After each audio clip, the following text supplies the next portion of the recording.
Hello, welcome back to my channel. ಎಲ್ಲರೂ ಹೇಗಿದ್ದೀರಾ? ನೀವೆಲ್ಲರೂ ಚೆನ್ನಾಗಿದ್ದೀರಾ ಅಂತ ಅಂದ್ಕೊಂಡಿದ್ದೀನಿ. ಇವತ್ತು ಸಂಜೆ ವ್ಲಾಗ್ ಸ್ಟಾರ್ಟ್ ಮಾಡಿದ್ದೀನಿ. ಪ್ಲಸ್ ನಮ್ಮ ಅತ್ತೇನು ಇಲ್ಲದೆ ನನ್ನ ಡೇ ಸ್ಟಾರ್ಟ್ ಆಗಿದೆ. ಅದಕ್ಕೂ ಮುಂಚೆ ಯಾರೆಲ್ಲ ನನ್ನ ಚಾನಲನ್ನು ಸಬ್ಸ್ಕ್ರೈಬ್ ಮಾಡದೆ ನೋಡ್ತಾ ಇದ್ದೀರಾ, ಪ್ಲೀಸ್ ನನ್ನ ಚಾನಲನ್ನು ಸಬ್ಸ್ಕ್ರೈಬ್ ಮಾಡಿ, ಹಾಗೆ ಸಪೋರ್ಟ್ ಮಾಡಿ. ಎಷ್ಟೋ ಜನ ವಿಡಿಯೋ ನೋಡ್ತಾ ಇದ್ದೀರಾ, ಲೈಕ್ ಮಾಡ್ತಿಲ್ಲ. ನೀವು ಲೈಕ್ ಮಾಡೋದ್ರಿಂದ ನಮ್ಮ ವಿಡಿಯೋಗೆ ಒಂದು ಮೋಟಿವೇಶನ್ ಸಿಗುತ್ತೆ, ನಮಗೂ ಒಂದು ಇಷ್ಟು ಜನ ಇಷ್ಟಪಡ್ತಾರಲ್ವ ಅನ್ನೋದು ಒಂದು ಹುಮ್ಮಸ್ಸು ಸಿಗುತ್ತೆ ನೆಕ್ಸ್ಟ್ ವಿಡಿಯೋ ಮಾಡೋದಕ್ಕೆ. ಹಾಗಾಗಿ ವಿಡಿಯೋ ನೋಡ್ತೀರಾ, ಲೈಕ್ ಮಾಡೋದಿಲ್ಲ, ಪ್ಲೀಸ್ ಹಾಗೆ ಸಬ್ಸ್ಕ್ರೈಬ್ ಮಾಡ್ಕೊಂಡು ನೋಡಿ, ಲೈಕ್ ಮಾಡಿ ಅಂತಲೇ ಕೇಳ್ಕೊಳ್ತೀನಿ. ಸಂಜೆ ಬಂದು ಸ್ಟವೆಲ್ಲ ಕ್ಲೀನ್ ಮಾಡಿಕೊಂಡು ಚಾರ್ವಿ ಪರೋಟ ತಂದಿಟ್ಟಿದ್ರು ನಮ್ಮ ಮಾವ, ಅದನ್ನು ಕೊಡಮ್ಮ ಅಂತ ಕೇಳಿದ್ರು. ಅವಳಿಗೂ ಅವ್ರ ಅಪ್ಪನಿಗೂ ಪರೋಟ ಅಂದರೆ ತುಂಬ ಇಷ್ಟ. ಬೇಳೆ ಸಾರಿಗೆನೇ ಪರೋಟನ ತಿಂದಿದ್ಲು. ಚೆನ್ನಾಗಿರುತ್ತೆ ಬೇಳೆ ಸಾರಿಗೂ, ಏನು ಪ್ರಾಬ್ಲಮ್. ಬಟ್ ಇದು ಗ್ರೇವಿಗಳಿಗೆ, ಚಿಕನ್ಗೆ ಈ ಥರ ಆದರೆ ತುಂಬ ಟೇಸ್ಟ್ ಸಿಗುತ್ತೆ. ಹಾಗೆ ಸಂಜೆ ಎಲ್ಲರಿಗೂ ಚಪಾತಿ ಮಾಡೋಣ ಅಂದ್ಬಿಟ್ಟು ಗೋಧಿ ಹಿಟ್ಟಿಗೆ ಸ್ವಲ್ಪ 1-2 ಸ್ಪೂನಷ್ಟು ಕಡಲೆ ಹಿಟ್ಟನ್ನು ಹಾಕ್ಬಿಟ್ಟು ಉಪ್ಪು ಹಾಕಿ ಚಪಾತಿಯನ್ನು ಮಿದ್ದಿ ಇಡಬೇಕು. ಒಂದು 1 ಅವರ್ ಮೇಲೆ ಇಟ್ಟರೆ ಚಪಾತಿ ತುಂಬ ಸಾಫ್ಟಾಗಿ ಬರುತ್ತೆ. ಅದರಲ್ಲೂ ಕಡಲೆ ಹಿಟ್ಟು ಹಾಕಿದ್ರಂತೂ ಇನ್ನೂ ತುಂಬ ಚೆನ್ನಾಗಿ ಬರುತ್ತೆ. ಟ್ರೈ ಮಾಡಿ ನೀವು ಯಾರಾದರೂ ಚಪಾತಿ ಮಾಡುವಾಗ 1-2 ಸ್ಪೂನು ಹಾಕ್ಕೊಂಡು ಮಿದ್ದಿ ಇಟ್ಟರೆ ಚೆನ್ನಾಗಿರುತ್ತೆ. ಹಾಗೆ ಚಪಾತಿಗೆ ಆಲೂ ಮತ್ತು ಸೋಯಾ ಹಾಕಿಬಿಟ್ಟು ಸಾಗು ಮಾಡೋಣ ಅಂತೇಳ್ಬಿಟ್ಟು ರೆಡಿ ಮಾಡ್ಕೊಳ್ತಾ ಇದ್ದೀನಿ. ಸೋಯಾ ತುಂಬ ಒಂದು ಒಳ್ಳೆ ಹೈ ಪ್ರೋಟೀನ್ ಅಂತಲೇ ಹೇಳ್ಬೋದು. ಹಾಗೆ ಫೈಬರ್ ಕಂಟೆಂಟ್ ಇರುವಂತಹ ಒಂದು ಪದಾರ್ಥ ಅಂತಲೇ ಹೇಳ್ಬೋದು. ತುಂಬ ಹೆಲ್ತ್ಗೆ ಒಳ್ಳೆಯದು ಸೋಯಾ ತಿನ್ನೋದ್ರಿಂದ. ಹಾಗೆ ಆಲೂಗಡ್ಡೆ ಅಷ್ಟೇನು ಇದಿಲ್ಲ, ಅದು ಗ್ಯಾಸ್ಟ್ರಿಕ್ ಆಗುತ್ತೆ ಮತ್ತು ವಾಯು ಅಂತಾರೆ, ಕಾಲು ತುಂಬ ನೋವು ಬರುತ್ತೆ, ಮೈಕೈ ನೋವು ಆಲೂಗಡ್ಡೆ ತಿನ್ನೋದ್ರಿಂದ. ಬಟ್ ಅಪರೂಪಕ್ಕೆ ತಿನ್ನಬೇಕು, ಏನು ಮಾಡೋಕ್ಕಾಗಲ್ಲ. ಎಲ್ಲ ಪದಾರ್ಥನೂ ತಿನ್ನಬೇಕು, ಎಲ್ಲ ತರಕಾರಿನೂ ತಿನ್ನಬೇಕು. ಆದರೆ ಈ ಆಲೂಗಡ್ಡೆ, ಬದನೆಕಾಯಿ ಈ ಥರ ಉಷ್ಣದ ಪದಾರ್ಥಗಳು, ವಾಯು ಆಗುವಂಥ ಪದಾರ್ಥಗಳನ್ನು ನಾವು ಜಾಸ್ತಿ ಕಡಿಮೆನೇ ತಿನ್ನಬೇಕು ಅಂತಲೇ ಹೇಳ್ತೀನಿ. ಅದಕ್ಕೆ ಏನೋ ಕೇಳಕ್ಕೆ ಬಂದ್ರಿ, ಅದಕ್ಕೆ ನಾಳೆ ಹೇಳ್ತೀನಿ ಅಂತೇಳಿ ಮಾಡಿದ್ದೆ. ಇವಾಗ ನೋಡಿ ಹೌದಾ ಅಂತ ಇದೆಯಾ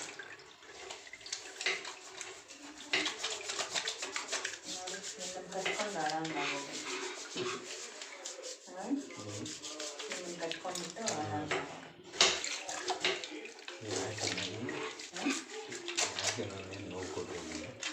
ನೋಡಿ ಇಲ್ಲಿ ಅಳ್ತಾ ಇದ್ದೀನಿ ತಾನೇ.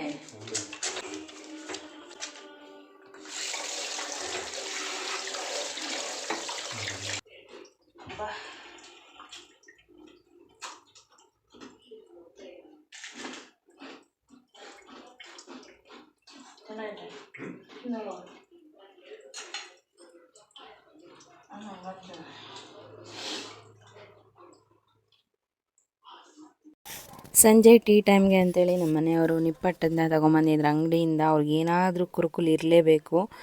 ಅವರೇನೇ ತೊಗೊಂಬಂದರು ಫಸ್ಟು ನನಗೆ ತಿನ್ನಿಸಿ ಚೆನ್ನಾಗಿದೆಯಾ ಅಂತಲೇ ಕೇಳ್ತಾರೆ ಯಾವಾಗ್ಲೂ. ಅದೊಂಥರ ಅವ್ರಿಗೆ, ಅದು ಏನೇ ಆಗಲಿ ನನಗೆ ಕೊಟ್ರೇ ಸಮಾಧಾನ ಅಂತಲೇ ಹೇಳ್ಬೋದು. ಎಲ್ಲರಿಗೂ ಟೀ ಕೊಟ್ಟು ಸೋಯಾನ ಒಂದು ಸ್ವಲ್ಪ ಉಪ್ಪು ಹಾಕ್ಬಿಟ್ಟು ಬಿಸಿ ನೀರು ಹಾಕಿ ನೆನೆ ಹಾಕಿದ್ದೀನಿ. ಮೇ ಬಿ ಇದನ್ನು ನೆನೆ ಹಾಕೋ ಅವಶ್ಯಕತೆ ಇರಲಿಲ್ಲ ಅಂತ ಅನಿಸುತ್ತೆ. ಯಾಕೆ ಅಂದರೆ ಇದು ಬೇಬಿ ಸೋಯಾ, ಅಂದರೆ ಸಣ್ಣ ಸೋಯಾ. ಸ್ವಲ್ಪ ತೊಳೆದು ಹಾಗೆ ಹಾಕಿದಿದ್ರೆ ಸಾಕಾಗಿತ್ತು. ಬಿಸಿ ನೀರು ಹಾಕಿದ್ನಲ್ಲ, ಅದು ಬೇಗನೆ ಸಾಫ್ಟ್ ಆಗಿಬಿಡುತ್ತದು. ಹಾಗೆ ಆಲೂಗಡ್ಡೆನೆಲ್ಲ ಸಿಪ್ಪೆ ತೆಗಿತಾ ಇದ್ದೀನಿ. ಸಿಪ್ಪೆ ತೆಗೆದು ಹಾಕಬೇಕು ಸಾಗುಗೆ, ಇಲ್ಲಾಂದರೆ ಹೊಟ್ಟು ಅಂತಾರಲ್ವ, ಹೊಟ್ಟು ಇಲ್ಲಾಂದರೆ ಸಿಪ್ಪೆ ಅಂತಾರೆ, ಅದು ಬಾಯಿಗೆ ಸಿಗುತ್ತೆ. ಸಾಂಬಾರ್ಗೆ ಹಾಕೋ ಥರ ಹಾಕಬಾರ್ದು. ಸಾಗು ಮಾಡುವಾಗ ಈ ರೀತಿ ಸಿಪ್ಪೆ ತೆಗೆದು ಕಟ್ ಮಾಡಿ ನೀರಿಗೆ ಹಾಕಬೇಕು. ನೀರಿಗೆ ಹಾಕಿಲ್ಲ ಅಂದರೆ ಆಲೂಗಡ್ಡೆ ಕಪ್ಪಾಗುತ್ತೆ. ಇದನ್ನೆಲ್ಲ ರೆಡಿ ಮಾಡ್ಕೊಳ್ತಾ ಇದ್ದೀನಿ. ಹಾಗೆ ಇಲ್ಲಿ ಈ ಸಾಗು ಮಾಡೋದಕ್ಕೆ ಅಥವಾ ಒಂದು ಗ್ರೇವಿ ಮಾಡ್ಕೊಳ್ಳೋದಕ್ಕೆ ಈರುಳ್ಳಿ, ಒಂದು ಮೀಡಿಯಮ್ ಸೈಜ್ ಈರುಳ್ಳಿ, ಹಾಗೆ 1-2 ಟೊಮೆಟೊ, 4 ಹಸಿರುಮೆಣಸಿನ್ಕಾಯಿನ ತೊಗೊಂಡಿದ್ದೀನಿ. ಹಾಗೆ ಆಲೂಗಡ್ಡೆನ ನೀರಲ್ಲಿ ಕಟ್ ಮಾಡಿಟ್ಕೊಂಡು ಸೋಯಾನು ನೆನೆ ಹಾಕಿದ್ದೀನಿ. ಹಾಗೆ ಗರಂ ಮಸಾಲ, ಧನಿಯಾ ಪೌಡರು, ಖಾರದ ಪುಡಿ ಮತ್ತು ಸೋಂಪು, ಅರಿಶಿಣ ಮತ್ತು ಜೀರಿಗೆ ಸ್ವಲ್ಪ ತೊಗೊಂಡಿದ್ದೀನಿ. ಹಾಗೆ ಕಲ್ಲರ್ಗೆ red chilli Kashmiri red chilli powder ತೊಗೊಂಡಿದ್ದೀನಿ ಕಲ್ಲರ್ಗೆ. ಹಾಗೆ ಇಲ್ಲಿ ಮಸಾಲೆ ಅಂತಲೇ ಒಂದು 4-5 ಲವಂಗ, ಒಂದು ಇಂಚು ಚಕ್ಕೆ, ಹಾಗೆ ಒಂದು ಸ್ವಲ್ಪ ಕಡಲೆಪಪ್ಪು, ಒಂದು ಸ್ವಲ್ಪ ಕೊಬ್ಬರಿಯನ್ನು ಹಾಕಿಬಿಟ್ಟು ಇದನ್ನು ನುಣ್ಣಗೆ ಪೇಸ್ಟ್ ಮಾಡ್ಕೊಳ್ಬೇಕು. ಪೇಸ್ಟ್ ಮಾಡ್ಕೊಂಡಿದ್ದಾದಮೇಲೆ ಇದಕ್ಕೆ ನಾನು ಮೊಸರೇನಕ್ಕೆ ಇಟ್ಟಿದ್ದೀನಿ ಅಂತಂದರೆ ಇದ್ರ ಜೊತೆಗೇ ಮೊಸರನ್ನು ಹಾಕಿಬಿಟ್ಟು ಒಂದೇ ಒಂದು ರೌಂಡ್ ತಿರುಗಿಸ್ಕೊಂಡ್ರೆ ಆಯಿತು. ಗ್ರೇವಿ ತುಂಬ ಟೇಸ್ಟ್ ಬರುತ್ತೆ, ಹಾಗೆ ಒಂದು ಒಳ್ಳೆ ಇದು ಏನು ಟೆಕ್ಸ್ಚರ್ ಬರುತ್ತೆ. ಹಾಗೆ ಮೊಸರು ಹಾಕಿದ್ರೆ ಒಂಥರ ಟೇಸ್ಟು ಅಂತಲೇ ಹೇಳ್ಬೋದು, ರೆಸ್ಟೋರೆಂಟ್ ಸ್ಟೈಲ್ ಅಂತಲೇ ಹೇಳ್ಬೋದು. ಹಾಗೆ ಇಲ್ಲಿ ಒಂದು ಕುಕ್ಕರ್ಗೆ ಸ್ವಲ್ಪ ಹೆಚ್ಚಿಗೆ ಎಣ್ಣೆ ಹಾಕ್ಕೊಳ್ಬೇಕು. ಯಾವಾಗಲೂ ಸಾಂಬಾರ್ಗೆ ಒಗ್ಗರಣೆ ಹಾಕ್ತೀವಲ್ಲ ಅದಕ್ಕಿಂತ ಒಂದು 2 ಸ್ಪೂನ್ ಜಾಸ್ತಿ ಹಾಕ್ಕೊಳ್ಬೇಕು ಗ್ರೇವಿಗೆ.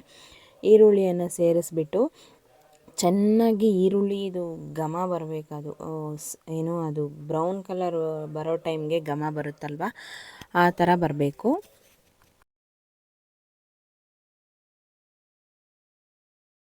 ಈಗ ಇದು ಫುಲ್ಲು ಘಮ ಬರ್ತಾ ಇದೆ. ಅದೇ ಟೈಮಲ್ಲಿ ಟೊಮೆಟೊ ಮತ್ತು ಹಸಿರುಮೆಣ್ಸಿನ್ಕಾಯಿನ ಸೇರಿಸ್ಕೊಂಡಿದ್ದು ಅಷ್ಟೇ ಚೆನ್ನಾಗಿ ಸಾಫ್ಟ್ ಆಗಬೇಕು. ಇದು ಬೇಗ ಸಾಫ್ಟ್ ಆಗಬೇಕು ಅಂದರೆ ಒಂದು ಸ್ವಲ್ಪ ಉಪ್ಪನ್ನು ಸೇರಿಸ್ಕೊಂಡು ಫ್ರೈ ಮಾಡಿದ್ರೆ ಬೇಗ ಸಾಫ್ಟ್ ಆಗುತ್ತೆ.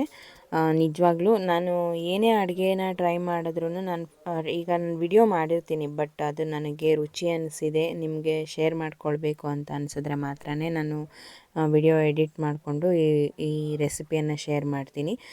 ಸುಮ್ಮನೆ ರೆಸಿಪಿ ಮಾಡಿದ್ದೀವಿ ನೋಡಿ ತಿನ್ನಿ, ನೀವು ಮಾಡ್ಕೊಂಡು ತಿನ್ನಿ ಅಂತ ಎಲ್ಲ ಹೇಳೋಕ್ಕೆ ನನಗಿಷ್ಟ ಇಲ್ಲ. ನಾನು ಅದು ತುಂಬ ರುಚಿಯಾಗಿ ಬಂದಿದ್ದರೆ ಮಾತ್ರ ನಾನು ನಿಮಗೆ ಶೇರ್ ಮಾಡೋದು. ಹಾಗೆ ಇದಕ್ಕೆ ಸೋಂಪನ್ನು ಸೇರಿಸ್ತಾ ಇದ್ದೀನಿ, ಹಾಗೆ ಸ್ವಲ್ಪ ಜೀರಿಗೆಯನ್ನು ಸಹ ಹಾಕ್ತಾಯಿದ್ದೀನಿ. ಬೇಕು ಅಂದರೆ ಜೀರಿಗೆ ಪುಡಿ ಹಾಕ್ಕೊಳ್ಬೋದು, ನನ್ನ ಹತ್ರ ಇರಲಿಲ್ಲ ಅದಕ್ಕೆ ನಾನು ಜೀರಿಗೆ ಹಾಕ್ಕೊಂಡಿದ್ದೀನಿ. ಹಾಗೆ ಇದಕ್ಕೆ 1 ಸ್ಪೂನ್ ಗರಂ ಮಸಾಲ, ಹಾಗೆ ಒಂದು ಸ್ವಲ್ಪ ಅರಿಶಿನ, ಹಾಗೆ ಖಾರದ ಪುಡಿ, ಹಾಗೆ ಕಲ್ಲರ್ಗೆ ಕಾಶ್ಮೀರಿ ರೆಡ್ ಚಿಲ್ಲಿ ಪೌಡರನ್ನು ಹಾಕ್ಕೊಳ್ತಾ ಇದ್ದೀನಿ. ಖಾರ ನಮ್ಮ ಮನೇಲಿ ಸ್ವಲ್ಪ ಜಾಸ್ತಿ ತಿಂತೀವಿ, ಹಾಗಾಗಿ ನಾವು ಜಾಸ್ತಿ ಹಾಕ್ಕೊಳ್ತೀನಿ. ನಿಮ್ಗೆ ಎಷ್ಟು ಬೇಕೋ ಅಷ್ಟು ಹಾಕ್ಕೊಳ್ಳಿ. ಕೊನೆಯದಾಗಿ ಧನಿಯಾ ಪೌಡರನ್ನು ಸೇರಿಸ್ತಾ ಇದ್ದೀನಿ, 1-2 ಸ್ಪೂನಷ್ಟು ಧನಿಯಾ ಪೌಡರನ್ನು ಸೇರಿಸ್ತಾ ಇದ್ದೀನಿ. ಇದೆಲ್ಲ ಮಸಾಲೆ ಹಾಕಿದ್ಮೇಲೆ ತಳ ಹಿಡಿಯೋ ಚಾನ್ಸಸ್ ಇರುತ್ತೆ, ಹಾಗಾಗಿ ನೋಡ್ಕೊಂಡು ಕೈ ಆಡಿಸ್ತಾ ಇರಬೇಕು. ಅದೆಲ್ಲ ಆದಮೇಲೆ ಸ್ವಲ್ಪ ನೀರು ಸೇರಿಸಿದ್ರೆ ತಳ ಹಿಡಿಯೋದಿಲ್ಲ.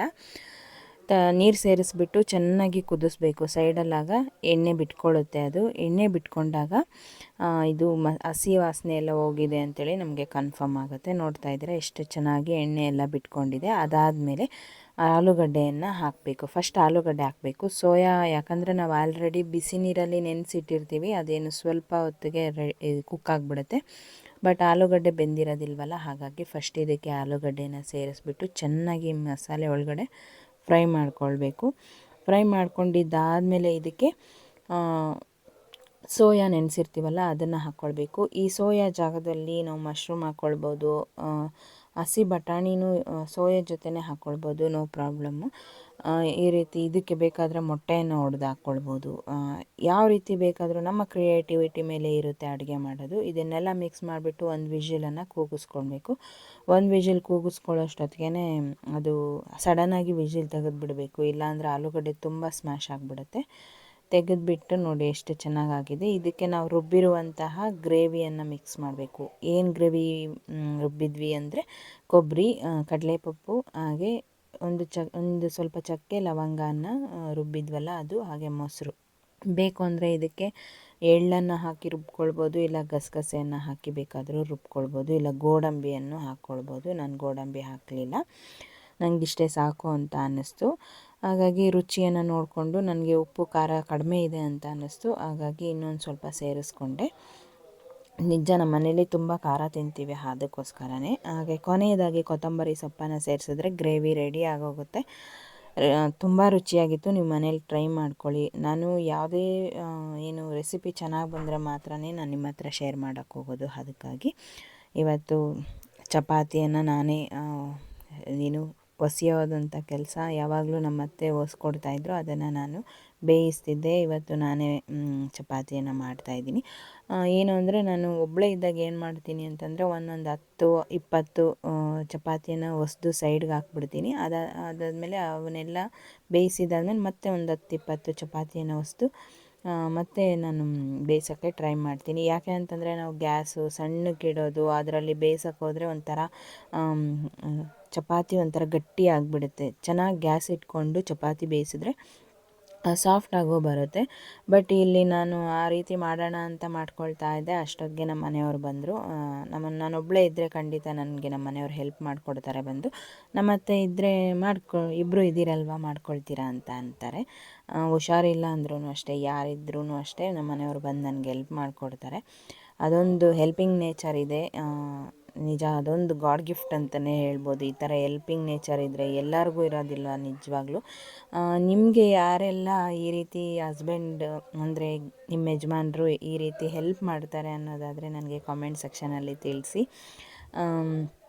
ನಿಜ, ಒಂಥರನೇ ಒಂದು ಗಾಡ್ ಗಿಫ್ಟ್ ಅಂತಲೇ ಹೇಳ್ಬೋದು. ಹೆಣ್ಮಕ್ಳಿಗೆ, ಗಂಡಂದ್ರಿಗೆ ಹೆಲ್ಪಿಂಗ್ ನೇಚರ್ ಇದ್ದರೆ ಈ ರೀತಿ ಇದ್ದಾಗ ನನಗೂ ಖುಷಿನೇ. ಆದರೂ ನಾನು ಅವರನ್ನು ಅಡುಗೆ ಮಾಡೋ ಟೈಮಲ್ಲಿ ತುಂಬ ಕಾಲು ಎಳಿತೀನಿ, ತುಂಬ ರೇಗಿಸ್ತೀನಿ. ಇದು ಹಂಗಲ್ಲ, ಏನು ಹಿಂಗೆ ಬೇಯಿಸ್ತಾ ಇದ್ದೀರಾ ಅಂತ ಹೇಳ್ಬಿಟ್ಟು ಅವರನ್ನು ರೇಗಿಸಿ ಅವರು ಏನಾದರೂ ಸರಿ ಅದು ಹೆಂಗೋ ನೋಡಿಸ್ಕೊಡು ಅಂತಾರೆ. ಇಲ್ಲ ಅಂದರೆ ನೀನೇ ಮಾಡ್ಕೊಂಬ ಅಂತ ಬೇಕಾದರೂ ಕೋಪ ಮಾಡ್ಕೊಂಡು ಹೋದರೆ.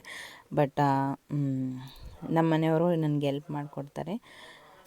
ಸಡನ್ಲಿ ನೋಡ್ತಾ ಇದ್ದೀರಾ, ಇದು ನಮ್ಮ ಪುಟಾಣಿ. ನಾನು ನಿಮ್ಗೆ ಆಲ್ರೆಡಿ ವಿಡಿಯೋದಲ್ಲೆಲ್ಲ ತೋರಿಸಿದ್ದೀನಿ. ಯಾವುದೋ ನಾಯಿ ಏನೋ ಕಚ್ಚಿಬಿಟ್ಟು ಸಾಯಿಸ್ಬಿಡ್ತು. ನನಗಂತೂ ತುಂಬ ಹತ್ತು ನನಗೆ ತಲೆನೋವೇ ಬಂದುಬಿಟ್ಟಿತ್ತು. ಬೇಜಾರಾಗ್ತಾಯಿದೆ. ತುಂಬ ಮಿಸ್ ಮಾಡಿಕೊಂಡೆ ಅದನ್ನು. ಅದು ಬಂದು ಕಿಟಕಿ ಒಳಗಡೆ ಎಲ್ಲ ಅದು ಹೆಂಗೆ ಕರೆದು ಹಾಲು ಹಾಕ್ಸ್ಕೊಳ್ತಾ ಇತ್ತು ಅಂತ ಹೇಳ್ಬಿಟ್ಟು ಬೇಜಾರಾಗ್ತಾಯಿದೆ. ಈ ವಿಡಿಯೋನ ಇಲ್ಲಿಗೆ ಎಂಡ್ ಮಾಡ್ತಾಯಿದ್ದೀನಿ. ಬಾಯ್.